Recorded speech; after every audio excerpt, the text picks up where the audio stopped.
Jangan sempit sangat. Assalamualaikum warahmatullahi wabarakatuh.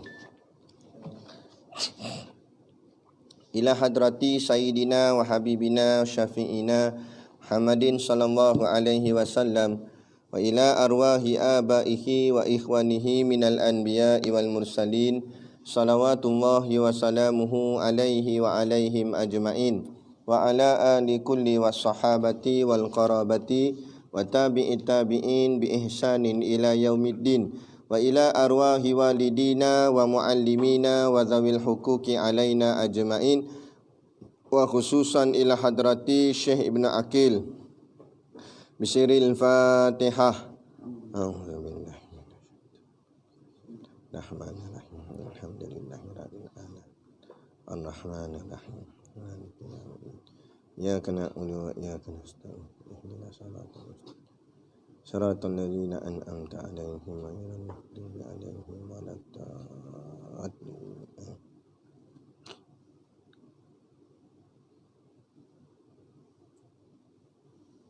Bismillahirrahmanirrahim.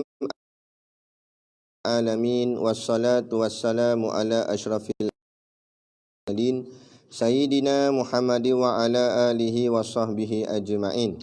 Subhanaka la ilma lana illa ma 'allamtana innaka antal alimul hakim. Rabbi shrah li sadri wa yassir li amri wahlul 'uqdatam min lisani yafqahu qawli wa la haula wa la quwwata illa billahil aliyil azim.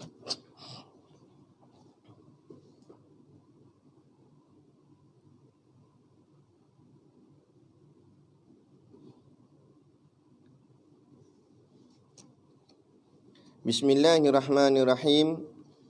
Kita sambung kitab kita muka surat 15. Qala al-muallifu rahimahullahu ta'ala wa nafa'ana wa iyyakum bi ulumihi fid dharaini amin ya rabbal alamin. Kata pengarang kitab, erti sifat-sifat yang wajib bagi Allah dan lawannya. Jadi kita masuk sifat-sifat yang wajib bagi Allah Ta'ala dan lawannya. Maksud wajib sini yang mesti ada pada Allah Ta'ala dan juga lawannya lah. Lawan pun kena belajar juga. Yang pertama, wujud, artinya ada. Lawannya adam, artinya tiada. Maka wajib kita percaya akan adanya Tuhan yang sebenar yang menjadikan alam ini, dan alam itulah menjadi tanda ada Tuhan yang menjadikannya. Mustahil ada alam dengan tidak ada yang menjadikannya. Okey, baik. Sifat yang pertama, dia nak belajar ni dengan jalan tafsil mesti bawa 5 poin, 5 perkara. Poin yang pertama atau perkara yang pertama, nama sifat, iaitu nama sifat yang kita nak belajar ni wujud. Namanya wujud. Kemudian yang kedua, poin yang kedua, erti sifat. Erti ni maknanya terjemah bahasa. Wujud tu bahasa Arab, kita kena terjemah ke dalam bahasa Melayu kita. Maka terjemah bahasa wujud artinya ada. Terjemahnya wujud tu maknanya ada dari sudut terjemahan bahasa. Kemudian poin yang ketiga, makna sifat.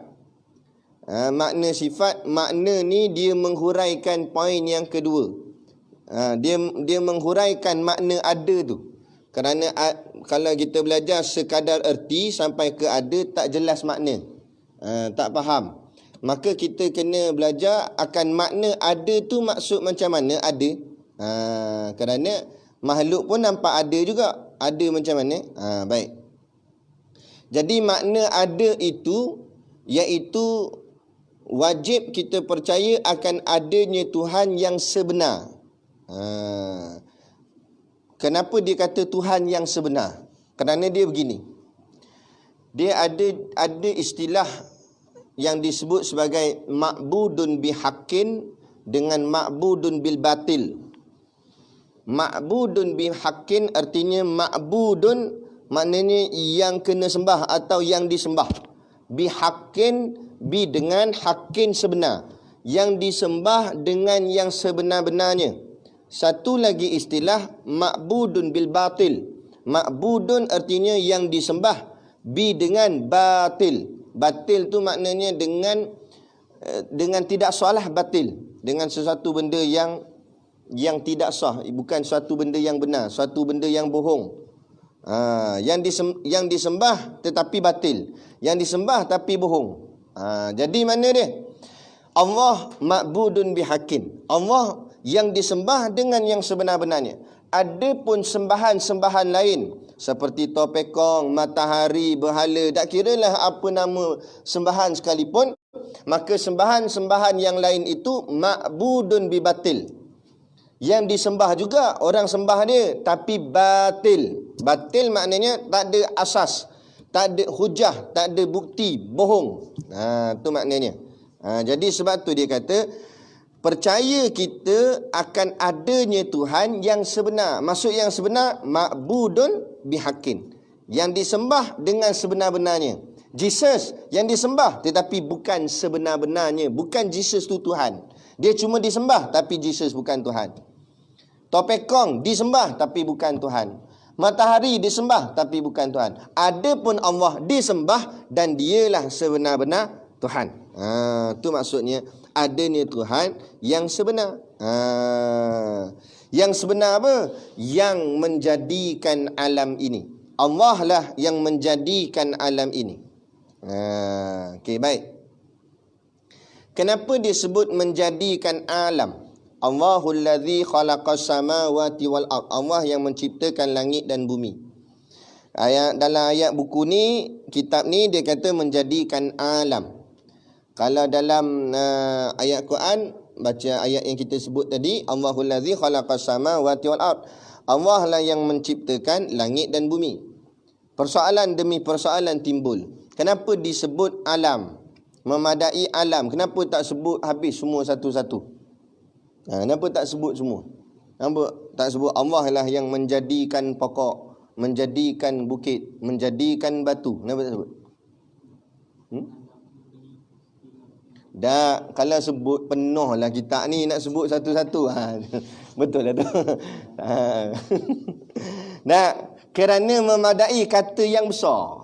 Allah lah yang menjadikan alam. Alam ni besar dah. Dalam ayat Quran Allah kata Allah yang mencipta langit dan bumi. Langit tu cukup besar dah. Bumi pun besar dah. Dan kalau yang besar pun kita nampak Allah yang bagi jadi dah barang kecil.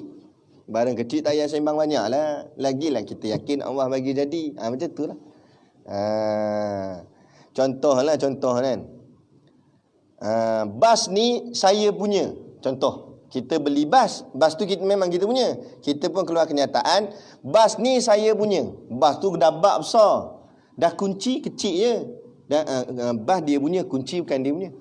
Bongok dah. Dah kalau bas sebesar bas tu dia punya. Dah kalau kunci, side mirror, tiup tayar, tak payah sembang lah. Bak yang lain kecil-kecil. Kursi dalam bas tak payah sembang lah. Dah kalau bas tu, sebiji bas tu dia punya. Dalam bas yang kecil-kecil ala-ala, semua dia punya.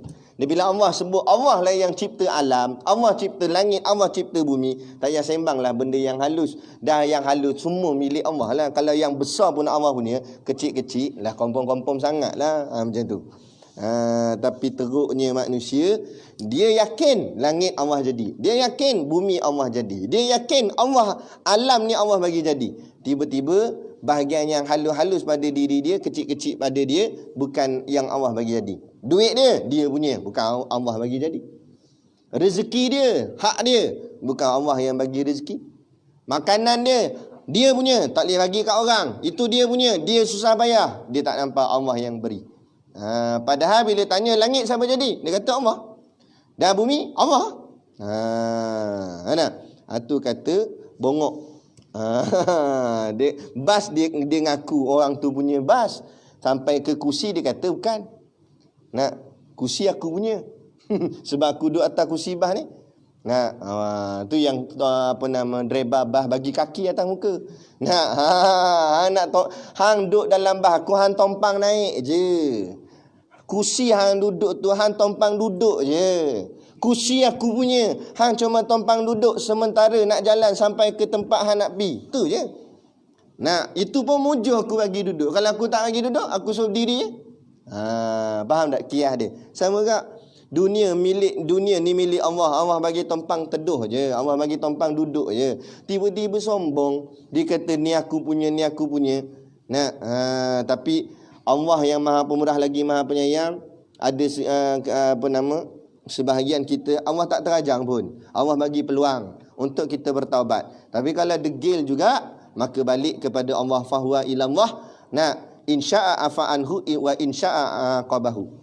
Nah, balik kepada Allah, bertemu Allah nanti di hari akhirat. Kalau Allah nak, Allah maafkan dia. Kalau Allah tak nak, Allah azab dia dalam api neraka. Dengan sebab kesombongan dia masa di dunia dulu. Ini tujuan kita mengaji wujud. Biar kita nampak alam sebesar-besar alam ni Allah bagi jadi. Bila Allah bagi jadi, Allah ada tak? Adalah. Kalau dia bagi jadi tiba-tiba takkan dia tak ada. Nak? Mestilah dia yang bagi jadi, adalah dia. Tengok kek lawa siap dengan krim apa semua, siap ada tulisan lagi nama atas kek. Oh, alhamdulillah kek ni. Kek siapa buat ni? Orang tanya, sedap kek ni. Siapa buat? Dah dia jadi sendiri. Tak ada siapa buat, dia jadi sendiri. Oh, gitu. Ambil kek tepek atas muka dia. Nampak? Bongok ke apa? Jangan nak bohong aku. Jangan nak kencing aku. PH dah kencing dah. Tak payahlah kencing aku pula. Dia kata, nah, kek ni mesti ada bagi jadi. Mana boleh jadi sendiri? Kepala otak. Maksud dia begitu. Jadi akal yang waras, sebab tu kita belajar hukum akal. Hukum akal ni fikir dengan akal. Akal yang waras akan berfikir, dah alam sebesar-besar alam ni ada, mestilah ada yang menciptanya. Walaupun kita tak nampak dia. Macam kita beli kek tadi. Kita beli kek kat secret recipe. Kita nampak tak chef dia. Kita nampak tak siapa yang buat kek tu. Nah, tapi bila kita makan sedap, tengok kek tu susun elok cantik, kita mesti akan kata yang buat kek ni cantik, yang buat kek ni pandai. Yang buat kek ni orang yang memang pandai buat kek ni, chef ni. Dia kata dak mana pula ni kek lawa ni? Dak dia buka-buka freezer memang ada dia. Dak macam mana ada? Dak memang ada. Nampak? Masukkan dia dalam freezer, betul? Bongok tu nama bongok macam ni. Dan tengok-tengok alam, mesti kita kata, alam ni lawanya. Tengok pelangi, bukit buka, burung cantik, berkicauan. Mesti yang cipta ni hebat. Walaupun kita tak nampak dia, tiba datang gila mana rambut kusut masai. Dah terajang tu. Mana ada, mestilah Allah bagi jadi, mestilah ada yang menciptanya. Ada tu yang kita nak belajar ni, itulah namanya wujud. Tu makna ada. Dan alam itulah menjadi tanda ada Tuhan yang menjadikannya. Itu dalil dia. Tapi dia tak susun lah. Yang ni kita susunkan. Tadi dah erti nama, erti makna. Yang keempat, lawan dia. Lawan dia iaitu Adam. Artinya tiada. Lawannya Adam. Artinya tiada. Okey, baik. Sebelum kita pergi jauh, kenapa kita perlu belajar lawan? Kenapa kita perlu belajar mustahil? Memadailah kita belajar wujudnya. Allah bersifat dengan sifat wujud. Makna wujud sekian. Okey, selesai. Apa nak pergi belajar lawan dia pula? Lawannya mustahil. Allah itu bersifat dengan sifat Adam. Artinya tiada. Apa tujuan? Tujuan belajar lawan untuk mentahkikkan yang wajib. Tahkik ni artinya menguatkan. Tujuan belajar lawan untuk menguatkan yang sebenar. Contoh, whiteboard itu putih, tidak hitam. Nah, padahal boleh dia cakap whiteboard itu putih. Betul dah. Tapi dia nak tahkik, dia nak kuatkan betapa putihnya whiteboard tu tidak hitam. Maknanya whiteboard tu putih sungguh, memang tak hitam. Tapi kalau kita sebut whiteboard itu putih saja, boleh jadi ada warna lain dekat whiteboard tu.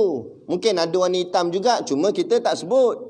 Ayat tu mungkin tak habis. Boleh jadi kita nak kata whiteboard itu putih dan hitam, tapi baru whiteboard itu putih dan hitam tak masuk. Tapi kalau dia sebut whiteboard itu putih, tidak hitam, hitam sama sekali tak ada. Putih semata-mata putih. Tu maksud tahqiq, semata-mata nak kata perkara itu wajib. Maknanya Allah itu ada, mustahil tiada. Maknanya ada sungguh dengan tak ada tu. Boleh faham? Jadi itulah yang membezakan adanya Allah dengan adanya makhluk. Kita semua.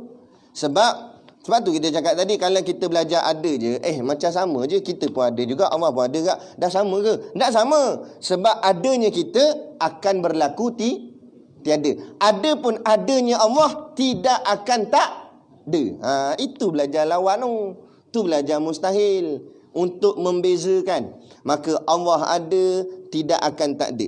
Ada pun ada kita, boleh jadi tak ada nanti. Bukan boleh jadi, memang akan satu nanti tak ada. Kullu nafsin dha'iqatul maut. Itu cerita dia. Jadi itulah sabit dan mustahil. Sabit artinya yang tetap. Tetap itu wujud. Mustahilnya adam. Adam artinya tak ada. Itu tujuan. Kalau orang tanya, kenapa kita kena belajar mustahil, Ustaz? Jawab gitu. Untuk mentahkikkan, untuk menguatkan. Saya lelaki, bukan perempuan. Baru nampak kejantanan dia.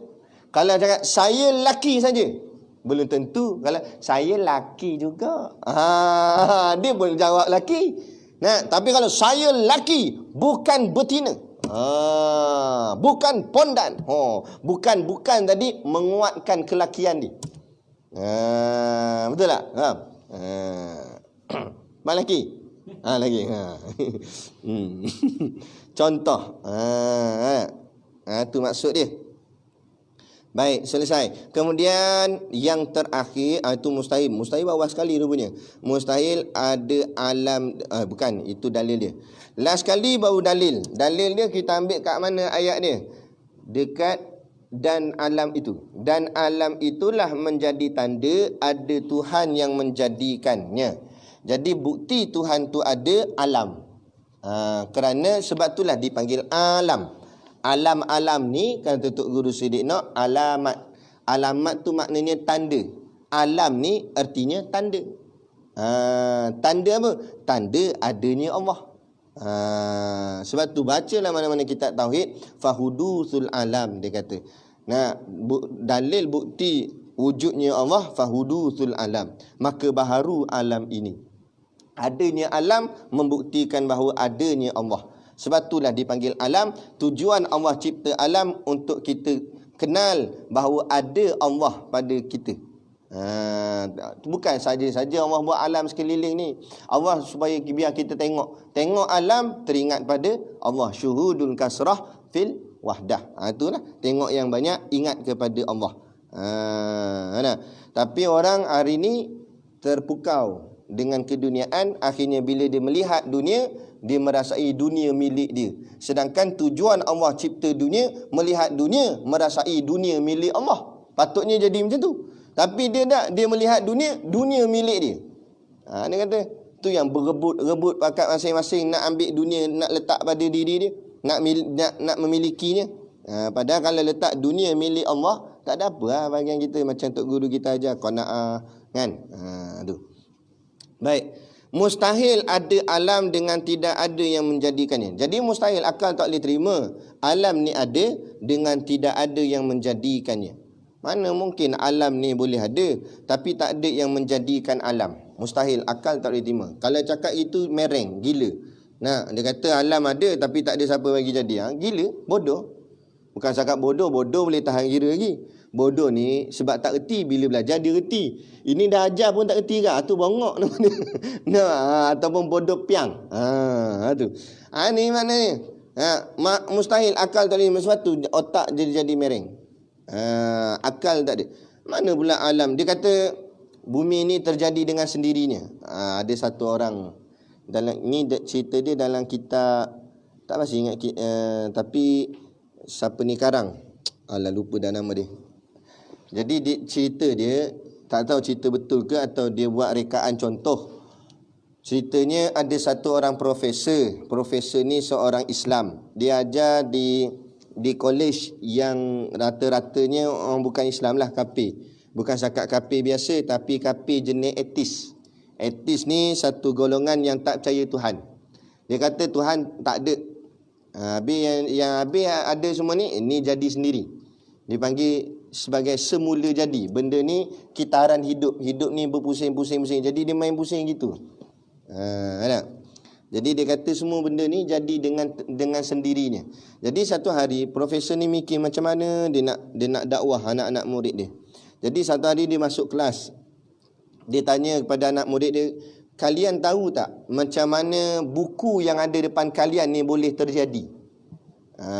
Lepas tu anak murid dia kata, mesti dah ada kilang yang mencetaknya. Kata guru dia, tak. Cerita sebenarnya macam ni. Dia kata satu hari berlaku ribut taufan yang sangat kuat. Bergoncang habis pokok-pokok sampai tercabut pokok-pokok ni. Jadi bila tercabut pokok ni berlaga sama-sama dia. Laga. Daun ni hancur berkecai. Kecai. Lepas tu daun tu jatuh ke tanah. Jatuh dia bercantum-cantum jadi kertas. Daun tu. Cantum-cantum jadi kertas. Lepas tu angin yang kuat tadi meniup air laut. Sehingga air tu terbang ke udara. Nak naik ke atas, akhirnya jatuh ke atas kertas tadi, menulislah tulisan-tulisan seperti di depan kalian. Begitulah sejarah buku ni terjadi. Anak murid dia pandang sama dia. Dia kata, profesor kita gila rasanya. Mana boleh bro, ni buku ni tengok lawa, tersusun elok dengan tulisannya cantik, tersusun ada muka surat. Manakah mungkin air naik jatuh atas kertas? Mana mungkin pokok-pokok hancur jadi kertas? Ni ada kilang ni yang buat kertas ni, ada kilang yang cetak dakwah ni. Nak mana boleh jadi sendiri? Dah lepas tu kata prof dia, dah tu kalau buku kamu nampak ada kilang yang mencetak, takkan sebesar-besar alam bumi ni nak tak ada siapa yang menciptanya. Takkan dia jadi sendiri. Kalau buku pun kamu tak boleh pegang bahawa dia jadi sendiri, apatah lagi alam ni. Senyap anak murid ni. Barulah akhirnya mereka semua masuk Islam. Tu. Jadi sebab tu perkara-perkara yang disebut di dalam sifat 20 ni dia berkait dengan akal fikiran kita. Waktu tak semestinya dalam bab ni kita kena bawanya dengan dalil Quran atau hadis. Dengan dalil akal sudah memadai untuk membuktikan ketuhanan itu benar. Kepada mereka-mereka yang tidak percaya kepada Allah Ta'ala, kan? Sebab apa? Benda ni melalui akal. Sebab tu Allah berikan akal kepada setiap manusia, sama ada Islam ataupun yang bukan Islam. Persoalannya guna akal atau tak guna akal. Okay? Kemudian kita berhenti dulu. Kita akan sambung yang kedua. Kita belajar boleh satu sifat. Tapi lambat sikit lah. Tapi biar betul-betul faham. Kita bukan nak gopoh. Kita nak dapat ilmu. Kan? Antaralah benda yang anda nak kongsi lah. Ini perasaan dan pengalaman anda sendirilah. Lepas kita dengar, kita ditarbiah oleh Tok Guru Siddiq Noor ni. Walaupun anda mengenal guru ni, nak kata lama, dudaklah lama sangat. Tapi bolehlah tahan. Daripada 2013 kalau tak silap. Nak kitab hikam yang Tok Guru baca tu pun dah diulang dah. Tetapi setiap kali dia menyampaikan kuliah, kita dapat satu input baru ataupun satu semangat baru. Walaupun kitab yang sama diulang benda yang sama, tapi dia macam satu benda yang masuk yang baru dalam diri kita. Kan? Jadi tak pernah jemu. Jadi macam kita golongan belajar ni lah. Golongan belajar ni anak kongsi anak sendirilah. Kita teruja bila tengok orang-orang lain hebat dari sudut ilmunya, alim ulama dan sebagainya. Jadi pun kita pun sungguhlah pulunlah sikit dalam bab mengaji, baguslah. Kemudian kita belilah kitab, banyak kitab bersusun dekat rak sampai lembik-lembik dia punya papan itu. Kan? Nak mengaji. Sampai satu tahap kita rasa kita nak khatam semua kitab. Akhirnya kita jadi gelojoh, tergopoh-gapah dan sebagainya. Akhirnya bila kita ngulang balik, satu habuk pun tak lekat kat kepala. Bila kita fikir balik, dengar daripada nasihat Tok Guru dalam kuliah-kuliah dia, persoalannya balik pada diri kita. Apa yang kita nak sebenarnya? Apa yang kita nak? Kita nak ilmu atau kita nak Allah? Cuba jawab sekali. Kita nak khatam kitab ke kita nak Allah? Tujuan kita berilmu, tujuan kita mengaji sebab kita nak ke dia. Kita nak Allah, kita nak pergi ke Allah, kita nak dekat dengan Allah. Tapi sebenarnya kita telah tertipu dengan nafsu kita sendiri. Akhirnya bukan kita nak Allah, tapi kita nak pulun. Sebab apa kita nak pulun? Cek balik supaya nak orang bangga dengan kita. supaya orang kata kita hebat, supaya orang kata kita alim, supaya orang kata kita banyaknya kitab dia dah khatam. Situ yang jadi penyakit hati secara halus kepada orang mengaji. Ini diri anak, berlaku pada diri anak sendiri, kita kongsikan supaya kita selamat. Sebab tu dalam Minhajul Abidin, Imam Ghazali dia cerita halus tipu daya demi tipu daya. Dalam tipu daya tu ada tipu daya lagi. Dalam ketaatan kita buat kadang-kadang dia selit kat tipu daya. Payah benda ni. Memang sebab tu kata Tok Guru Siddiq Noh, hebat sungguh Imam Al-Ghazali. Dia boleh nampak benda yang orang lain tak nampak. Orang kata kasyaf ni boleh tembus dinding. Dia bukan masalah tembus dinding. Dia kasyaf benda, dia kaji tentang iblis, kaji tentang hawa nafsu. Kaji macam mana dalam amal kita buat ni ada juga dia masuk. Tu lagi hebat, tu lagi kasyaf. Kan? Jadi bila renung-renung balik tak apalah. Walaupun hanya kita baca kitab Zadul Muta'alim, walaupun lambat-lambat tapi kita belajar sungguh-sungguh, kita faham satu-satu. Khatam ni saja pun, lepas tu kita beramal dengan apa yang disebut dalam kitab, insya-Allah kita jadi hamba Allah yang baik di sisinya. Walaupun kita tidak diangkat jadi seorang ulama, walaupun kita tidak diangkat menjadi wali, tapi sekurang-kurang kita tetap baik di sisi Allah. Jadi daripada jadi jahat, betul tak? Daripada ilmu banyak-banyak tapi amal tak boleh apa nak buat. Kan? Daripada khatam berkitab-kitab tapi akhirnya tertipu dengan duniawi juga. Nak buat apa? Kan? Jadi biar pelan-pelan. Jadi betul lah Tok Guru kata kitab tasawuf ni penawar hati, pengubat hati. Bila kita mengaji-ngaji barulah tertawar hati kita. Ataupun orang cakap terubat hati kita. Dulu kita gopoh dan sebagainya, bila kita fikir balik, tak apalah. Banyak mana kitab pun aku bukan nak khatam semua. Aku cuba saja belajar untuk aku beramal. Khatam tak khatam itu terserah pada Allah. Kan? Yang penting apa yang kita tahu kita buat. Man amila bima alima awrasahullah ilma ma lam ya'lam. Siapa yang beramal dengan ilmu yang dia tahu, maka Allah akan bagi dia ilmu yang dia tak tahu. Kita beramal je setakat mana ilmu yang kita tahu. InsyaAllah Allah akan berikan sesuatu yang kita tidak sangka-sangka. Boleh jadi kata Tok Guru tajalli kelazatan. Kita beramal dengan benda yang kita tahu, Allah berikan kelazatan terhadap dia. Beramal contoh macam mana? Sembahyang duha je. Tak ada nak hebat-hebat mana, sembahyang duha 2 rakaat je. Tapi kita buat sungguh-sungguh, Allah berikan kelazatan solat duha. Kalau kita buat satu benda, walaupun benda tu kecil, remeh, tapi kalau kita buat dengan kefahaman yang betul dan kesungguhan yang betul, tidak dicampur dengan benda-benda yang lain, insya-Allah benda yang remeh jadi besar. Ataupun kita akan rasa kelazatan yang sangat hebat. Macam kadang-kadang macam contoh dalam bab dunia, nasi lemak je.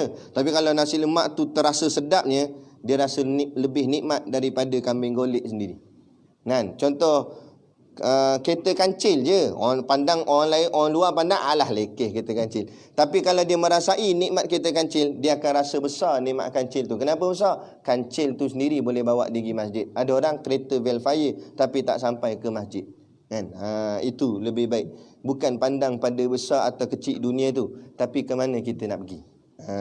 Kan? Jadi moga-moga begitulah. Kemudian kita jawab sedikit soalan. Soalan yang pertama, orang rumah saya. Orang rumah ni apa maksud dia? Orang dalam rumah dia. Isteri dia lah. Isteri dia period tak teratur semenjak 2 menjak ni. Bagus suami dia. Ambil berat.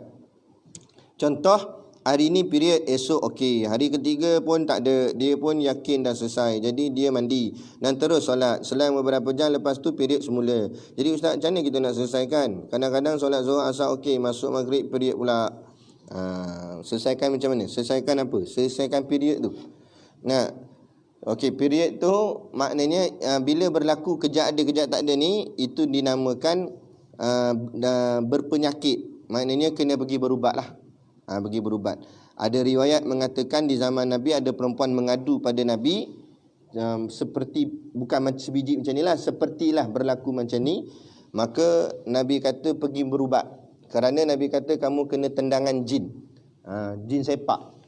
Celah dia. Ketepak gitu. Tapi tak tahulah macam mana, tapi maknanya jin tendang. Menyebabkan habis darah tu keluar tak menentu. Jadi pergi berubat. Adapun soal solatnya tu, betul dah dia buat. Bila dia tengok suci, tapi ini khilaf, kata Tok Guru, khilaf di kalangan ulama. Ada ulama kata bila keadaan tu suci je buatlah ibadat, maknanya sembahyang. Contoh dia kata Zuhur semayang, Asar semayang, masuk maghrib period pula. Jadi bila datang period maghrib tu tak semayang. Jadi bila bersih semayang. Ada satu lagi pendapat dia ikut pada tempoh masa tu. Tapi panjang kalau nak cerita betul-betul bab haid ni. Dia ada bahagian dia nanti dalam kitab kita ni. Saya cerita ringkas je untuk sebab nak jimatkan masa. Jadi ambil langkah berjaga-jaga, langkah ihtiyat. Bila suci, walaupun kita tak confirm lagi suci, tapi bila darah tu putus dah tak ada, buat je lah semayang. Dan inilah yang wajib lah. Yang sunat tak apalah, bab yang wajib semayang. Tengok-tengok maghrib keluar pula period. Habis patutnya Zuhur Asar tadi hanya tak suci lagi lah. Mana tak dikira suci, sebab suci ni mesti 15 hari. Tapi dah semayang dah Zuhur Asar tadi. Maka kata ulama, dimaafkan, tak jadi berdosa. Sebab dia sangka suci, maka dia semayang. Habis jadi macam mana? Allah tetap juga beri pahala. Kerana Allah takkan sia-siakan hamba-Nya. Dia tetap beri pahala. Tapi semayangnya tu tak jadi inilah. Maknanya kalau dah habis tempoh period nanti, dia kena ni jugalah, kena tengoklah semayang dia tu masuk dalam mana. Kalau tak masuk dalam suci, tak apa, dimaaf. Tapi kalau masuk dalam suci tapi dia tak semayang, kena qada. Itu yang kita takut. Jadi sebab tu langkah jaga-jaganya, bila keadaan tu putus je haid, semayang dulu. Lepas tu tengok datang pula, baru berhenti. Jadi bila kita tengok tak menentu begitu, maknanya ada masalah, pergi berubat. Gitu. Jadi itu, kalau nak cerita betul panjang lagi. Nantilah. Kemudian Assalamualaikum Ustaz. Waalaikumsalam. Apa pandangan Ustaz tentang video sajat yang mengatakan pondan-pondan tak kena corona? Terima kasih Tuan Ustaz. Okey, baik. Pertama sekali, video sajat tu saya tak tengok sangat, dan saya tengok sikit je depan dia je. Lepas tu kita skip video lain, malas nak tengok. Tu. Tapi kita dengarlah viral-viral mengatakan sajat ni dia kata pondan-pondan pun tak kena corona. Okey. Baik, nak ulas benda ni banyak ustaz dah ulas, terutamanya Al-Fadil, Ustaz Ahmad Usam. Lagi pedah dah, dia bubuh dah tu. Jadi sama je, ana cakap pun benda yang sama juga. Jadi kita nak cakap lebih-lebih pun malas nak layan enggak. Orang ni kalau dia salah, kita tegur sekali untuk dia berubah, tapi dia buat perangai, dia tunjukkan lagi keegoan dia, malas dah kita nak tegur. Kalau orang tu betul-betul nak berubah, tak apa. Contoh, kita nampak ada kawan tak semayang. Kita kata, "Mat, semayang Mat. Nanti hang masuk neraka, terbakar api ni kan. Siang kat hang. Aku siang kan, kita sama-sama ni." Tak apalah, dia kata, "Itulah, aku memang nak semayang pun, tapi itulah malas lah. Tak apa, hang ikut aku pelan-pelan. Jom." Tak apa, boleh tahan kira. Ni kita kata, "Mat, jom semayang Mat. Ni nanti kan hang tak semayang ni, api hang kena bakar dalam api neraka." Alah, api je pun aku simbah dengan air, padam api tu. Kata. Kalau kata macam ni, kita nak pujuk lagi tak? Cakap dengan penuh sombong, dengan keegoan. Dan apa kita kalau hang rasa hang boleh padam api neraka, lantak kat hang, malas aku nak ambil pot dah. Sama tak? Okey begini. Kita dah cakap dah, bukan kita seorang, ramai lagi ulama' dan ustaz-ustaz tegur dia, cakap dia untuk supaya dia balik ke pangkal jalan. Tiba-tiba cakap makin membesar diri. Ini yang dalam kitab Kifayatul Muhtaj, dalam peristiwa Isra' Mi'raj, Nabi nampak ada seekor lembu keluar daripada lubang yang kecil. Kemudian lembu tu nak masuk balik lubang tu, tak lepas. Bila Nabi tanya malaikat Jibril, "Apa ni ya Jibril?" Maka Jibril kata, "Inilah umat Tuhan hamba yang bercakap besar. Cakap sehingga tak boleh nak patah balik. Cakapnya penuh sombong, penuh ego. Masa cakap tu, rasa hebat. Tapi bila nak patah balik, tak boleh dah. Nak patah balik, tak boleh dah. Sebab cakapnya terlampau sangat." Jangan cakap gitu. Jangan kata pondan-pondan pun corona tak kena. Nak kata apa? Nak maksudkan, walaupun kami ni maksiat, buat benda yang salah di sisi agama, tapi kami tak kena penyakit. Mu ingat, penyakit tu confirm azab. Nalah sekali ulah juga. Duk malam-malam ulah juga pengang. Dia kata, dia ingat penyakit tu semata-mata azab. Penyakit boleh jadi azab, penyakit juga boleh jadi nikmat. Jangan pandang penyakit confirm azab. Kadang-kadang ada orang kena penyakit jadi nikmat. Macam mana nikmat? Dia kena penyakit, dengan sebab kena penyakit itulah mulut dia istighfar pada Allah 1000 kali sehari. Sebab sakit, Allah astagfirullah, Allah astagfirullah.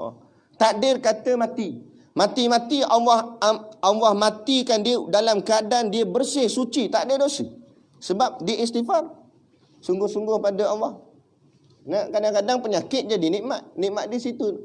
Nah, kadang-kadang dengan penyakit jadi azab. Nah, boleh jadi. Nah, dengan sebab dia kejahatan dia, Allah azab dia, boleh jadi juga. Jadi tengok pada keadaan, tengok pada orang. Sebab itulah kata ulama, bila sesuatu musibah itu berlaku ataupun sesuatu bencana berlaku, malapetaka berlaku pada orang beriman, itu dipanggil musibah ataupun ujian. Ujian Allah untuk Allah naikkan makam dia. Sekiranya dia sabar, maka lepas dia daripada ujian, Allah tinggikan darjat kemuliaan dia. Tapi kalau dia tak sabar, maka dia jatuh dengan ketidaksabarannya itu sendiri. Kan? Ada pun kalau bala atau malapetaka itu, bencana tu jatuh kepada orang yang kafir atau orang yang ingkar kepada perintah Allah, maka itu bukan dipanggil ujian, tapi itu dipanggil bala. Nah, sebab tu kata Tok Guru, bala di atas bala. Dia dah kena bala, kan?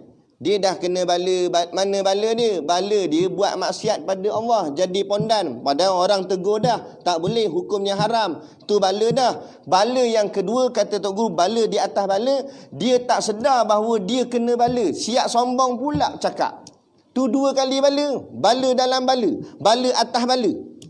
Dah lah jatuh ditimpa tangga pula. Tapi dia tak sedar.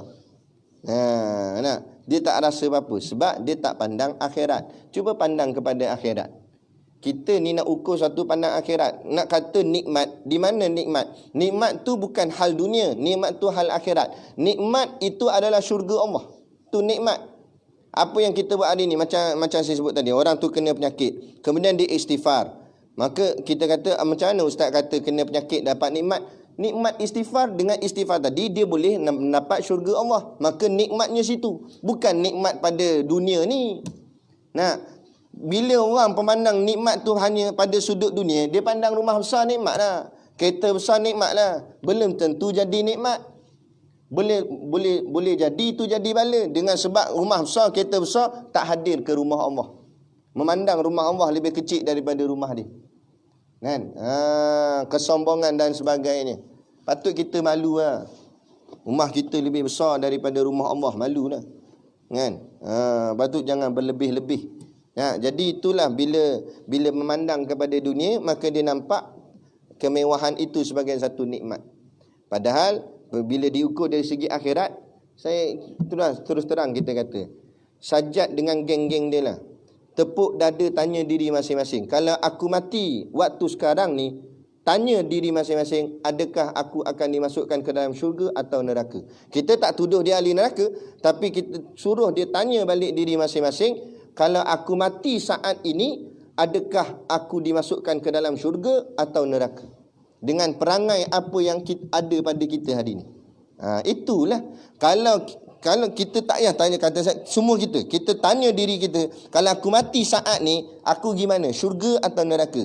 Kalau alamatnya nampak boleh pergi ke syurga, moga-moga itulah nikmat yang kita nak capai. Tapi kalau alamat kita nampak keadaan diri kita macam nak serong ke neraka, na'udzubillah min zalik, ada kesempatan masa bertaubat sungguh-sungguh. Nah, kembali kepada Allah, kan? Cari Allah, balik kepada Allah. Allah yang Maha Pemurah lagi Maha Penyayang akan menerima segala taubat hamba-Nya, kan? Kita dah buat salah, jangan rasa hebat dengan kesalahan kita, kan? Jangan bangga dengan dosa apa yang kita buat. Memadailah dosa yang banyak dah kita buat, dan rasalah bersalah dan malulah atas diri kita. Tidak berbangga dengan dosa yang kita buat, itu lebih teruk lagi, kan? Takut Allah tutupkan mata hati kita, tak boleh menerima dah segala teguran dan nasihat, kerana mata hati sudah dikunci mati. Khatamallahu ala qulubihim wa ala sam'ihim wa ala absarihim ghishawah, kan? Allah dah tutup mata hatinya, Allah tutup telinganya, Allah tutup matanya daripada mendengar segala-segala bentuk kebaikan. Jadi itulah soalan yang kita kongsikan tadi rasa macam tak nak jawab. Bila dah masuk dia tak boleh nak lepas pula. Dia geram. Tak apalah. Jadi lebih kurang itulah. Kan? Moga-mogalah bukan di siapa-siapa pun, bukan sajak je, siapa-siapa pun kita doakan kembalilah kepada pangkal jalan. Tetapi kalau atas kedegilanmu dan kesombonganmu, kami serahkan urusanmu kepada Tuhan kami, Tuhan kita semua, kerana Dia Maha Adil. Kan? Begitulah. Jadi sekadar tu pada malam ni, kita mohon maaf sekiranya terkasar bahasa atau mengguris hati mana-mana pihak. Apapun yang kita sampaikan adalah untuk memahamkan kita semua kepada agama Allah, insya-Allah. Jadi sekadar tu, wabillahi taufik wal hidayah. Assalamualaikum warahmatullahi wabarakatuh. A'udzu billahi minasyaitonir rajim. Bismillahirrahmanirrahim. Alhamdulillahirabbil alamin wassalatu wassalamu ala asyrafil anbiya'i wal mursalin sayidina Muhammad wa ala alihi washabihi ajmain. Allahumma taqabbal minna salatana wa du'aana innaka antas samiul alim wa tub alaina innaka antat tawwabur rahim. Allahumma ja'al dinana dinan nabi Muhammadin sallallahu alaihi wasallam wa islamana islamal muslimin wa imanana imanal mu'minin wa salatana salatal khashiin wa a'malana a'malas salihin wa niyatana niyatal mukhlisin wa dhunubana ya Allah dhunubal mustaghfirin wa hayatana hayatal ulama wa mautana bi mautis syuhada wa adkhilnal jannata ma'al anbiya'i alaihi wassalatu wassalam. Rabbana atina fid dunya hasanah wa fil akhirati hasanah wa qina azaban nar wa qina azaban nar wa qina azaban nar. Wassallallahu ala khairi khalqihi sayidina Muhammad wa ala alihi washabihi wasallam. Subhana rabbika rabbil izzati amma yasifun, salamun alal mursalin walhamdulillahi rabbil alamin. Amin ya rabbal alamin. Taqabbalallahu minna wa minkum. Takbir.